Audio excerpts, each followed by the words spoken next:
Semavi felaketlerle alakalı mitler, dünyanın nasıl yıkılıp bir çiftin veya bir grubun dışında insanların nasıl yok edildiğini anlatır. Tufan rivayetleri, kozmik felaketler içinde en çok ve en yaygın olanlarıdır. Diğer bazı felaketler de insanların yok olmasına sebep olmuştur. Bu rivayetlerin yer aldığı kültürlere göre tufan, tanrılar tarafından günah işleyen insanlarla birlikte dünyada mevcut bütün canlı varlıkları ortadan kaldırmak üzere gerçekleştirilen ve bütün dünyayı istila ettiğine inanılan su felakettir.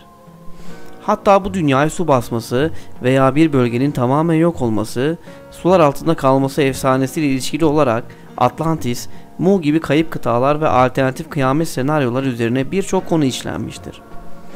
Bu videomuzda ise son zamanlarda Nuh'un gemisi kanıtlarıyla beraber bütün çıplaklığıyla görüntü söylemlerini inceleyeceğiz. Nuh tufanı, dünya tarihinde ilk insanın yeryüzünde görülmesinden sonraki en önemli olaydır. Hz. Nuh, kavmini Allah'tan başkasına tapmama konusunda uyarmış, aksi takdirde başlarına gelecek azabı kendilerine haber vermiş, uzun mücadeleler sonunda kavminin putperestlikten vazgeçmediğini görünce inanmayanları cezalandırması için Allah'a dua etmiş, Allah da onun duasını kabul etmiş ve inkarcı kavminin tufanla helak edileceğini, kendisinin ve inananların kurtulacağını bildirerek bir gemi yapmasını istemiştir. İnsanlığın ikinci babası olarak kabul edilen Hz. Nuh'un gemisinin nerede olduğu konusu yıllarca hep bir mit olarak kaldı. Araştırmalar geminin nerede olduğu konusunda hiçbir fikir vermiyordu. Kur'an-ı Kerim ve diğer kutsal kitaplardaki bilgiler genellikle Mezopotamya bölgesini işaret ediyordu. Sümerler, Babiller ve Asurlar da bu tufan olayından bahsetmekteydi. Hz. Nuh'un kabrinin Cizre'de bulunması da Hz. Nuh'un gemisinin Cüz Dağı'na indiğini gösteren en önemli işaretlerden biri olarak görünüyordu. Fakat araştırmalar başka bir bölgeye doğru kaymaya başladı. Ağrı Dağı'na. Evet, bu bölgede son yıllarda yapılan araştırmalarda önemli bulgular elde edildi.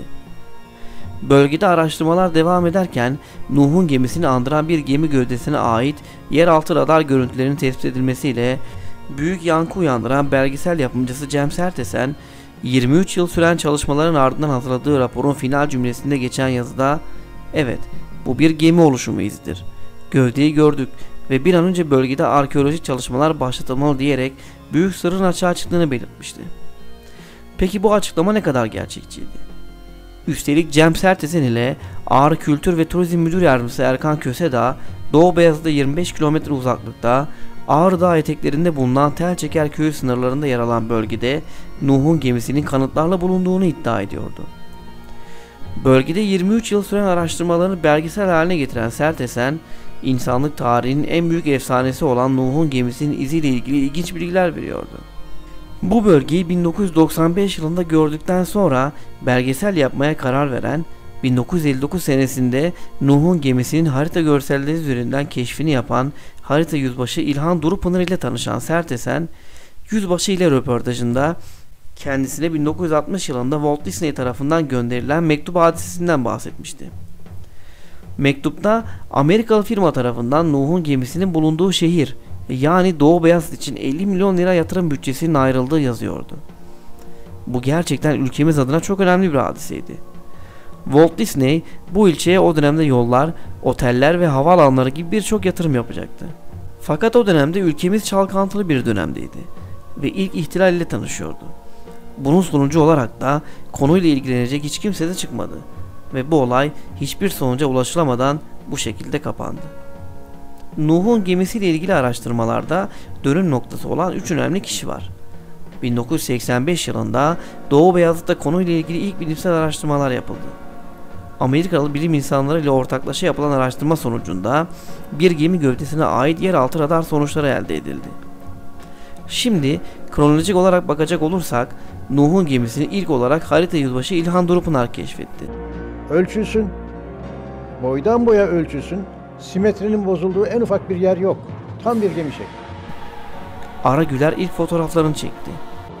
O da baktı dedik yahu dedi müthiş bir olay eğer dedim onun gemisi buradaysa burası Vatikan olur. Doçent Doktor Salih Bayraktutan ise 1985 yılında ilk bilimsel araştırmayı yaptı. Bu araştırmayı Başbakanlığın nezaretinde Amerika'dan bir üniversiteyle Atatürk Üniversitesi müşterek yürüttü. Başbakanlık da doçent doktor Salih Bayraktutan'ı bu heyetin başkanı olarak görevlendirmişti. Haftalar süren bu çalışmanın sonunda yeraltı radar görüntüleri alındı ve bu görüntülerde gemi gövdesi görüldüğü bütün çıplaklığıyla kanıtlandı. Konuyla ilgili hazırlanan rapor dönemin başbakanlığına verildi. Raporun final cümlesinde geçen yazıda İngilizce olarak "Evet, bu bir gemi oluşumu izidir. Gövdeyi gördük ve bir an önce bölgede arkeolojik çalışmalar başlatılmalı" şeklinde bir ifade yer alıyordu.